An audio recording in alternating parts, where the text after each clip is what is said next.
আমাদের সঙ্গে রয়েছেন বর্ষিয়ান আইনজীবী মিলন মুখার্জি মহাশয়। মদন মিত্র আজকে জেলের বাইরে, তিনিই মদন মিত্র হয়ে সওয়াল করেছিলেন। আমরা কথা নেব মিলন বাবুর সঙ্গে।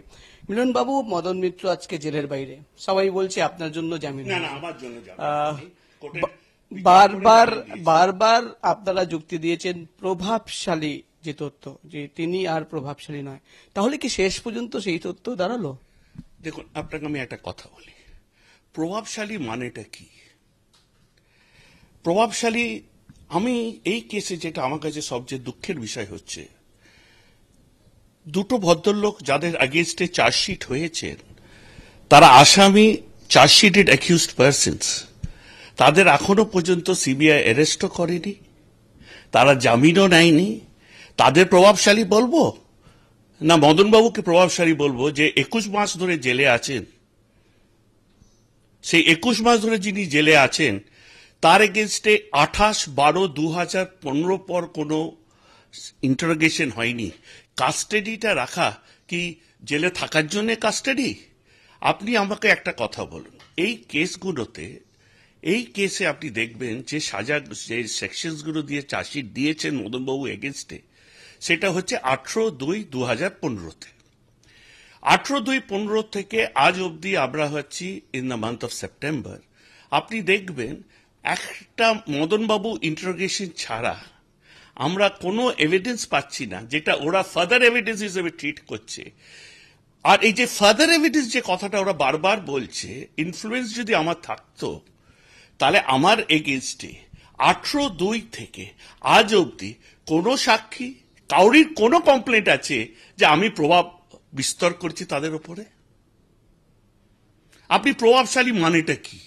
আজকে আমার আমি যদি কোনো পুলিশ অফিসারকে চিনি, তার চেনার উদ্দেশ্য হচ্ছে একটা গরিব মানুষ থানাতে গিয়ে এফআইআর করতে পারে না, কেন ও পুলিশ নেবে না? তখন আমি ইনফ্লুয়েন্স চেষ্টা করি একজন সিনিয়র অফিসারকে বলে, একটু প্লিজ বলে দিন এফআইআরটা করতে। এটাও আমি প্রভাবশালী? তো প্রভাবশালী মানেটা কি? আজকে লাভ এন্ড এফেকশন, যে মানুষ আপনার উপকার করেছি, সেই উপকারের যদি ফেভারটা হয় যে আমার লোকেরা আমার উপর ভালোবাসা আছে, এটা কি প্রভাবশালী হলো? প্রভাবশালী মানেটা কি? এর কোথাও ডেফিনিশন আছে প্রভাবশালীর?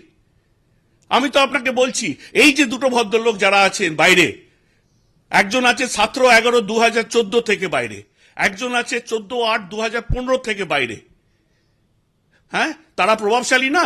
সিবিআই তাদের তো টাচ করছে না, 1 বছর 2 বছর হয়ে গেল। কারা প্রভাবশালী বেশি, মদনবাবু না ওনারও দুজন? এই প্রভাবশালী তথ্য দাঁড় করিয়েই কিন্তু সিবিআই বারবার রিজেক্ট হয়েছে বেল। কোন পয়েন্টে, মানে বারবার হাইকোর্টে রিজেক্ট হয়েছে? প্রথমবার যখন রিজেক্ট করে 6th August 2015-এ, তখন হি ওয়াজ আ মিনিস্টার ইনসাইড দি হসপিটাল। ওরা তখন মনে করলো, কোর্ট, আমি যা ফিলিং, আমার তো ওটা এক্সপ্রেস না, বলে ইনফ্লুয়েন্সিয়াল ম্যান, প্রভাবশালী তখন মনে করলো যে একটা মিনিস্টার হিসেবে জেলে না গিয়ে কমফর্টস অফ আ হসপিটাল এনজয় করছে। কারেক্ট? এইবারে 31শে অক্টোবর যখন বেলটা পেল, সেই বেলটা কিন্তু আর মেরিটসে বেল পেল না। কেন? সিবিআই 3rd ডিসেম্বর 2015 চার্জশিটে, যেটা 4th সাপ্লিমেন্টারি চার্জশিট, সেই চার্জশিটে ওরা বলে দিল যে উনি এক্স পার্টি বেল পেয়েছিলেন। সো হাইকোর্ট যেটা 19 তারিখে রিজেক্ট করলো, সেটা হচ্ছে ex party bail. So ex party বেলটা হয়েছিল, তখন বলেছিল যে এক্স পার্টি করলো এত প্রভাবশালী যে মামলাটা এক্স পার্টি করে দিল। আজকে 2 ঘন্টা আর্গুমেন্টের পর কেস ডায়েরি দেখে, সবাইকার জাজমেন্ট দেখে কোর্ট অর্ডার দিল, তাতেও প্রভাবশালী ব্যাপারটা আবার কেন আসছে আমার মাথায় ঢুকছে না। বেলটা কি? কি আইন কি? Bail is the rule, jail is the exception. আমাদের কি সব ভুলে যাব? 420, 409 আজ অব্দি যেটা হয়ে আছে, সেটা ট্রাইবেল বাই ম্যাজিস্ট্রেট। ম্যাজিস্ট্রেটের পাওয়ার হচ্ছে টু গিভ সাজা আপ টু 3 বছর। আমি 21 মাস খেটে দিয়েছি। কি আনসার আছে সিবিআই?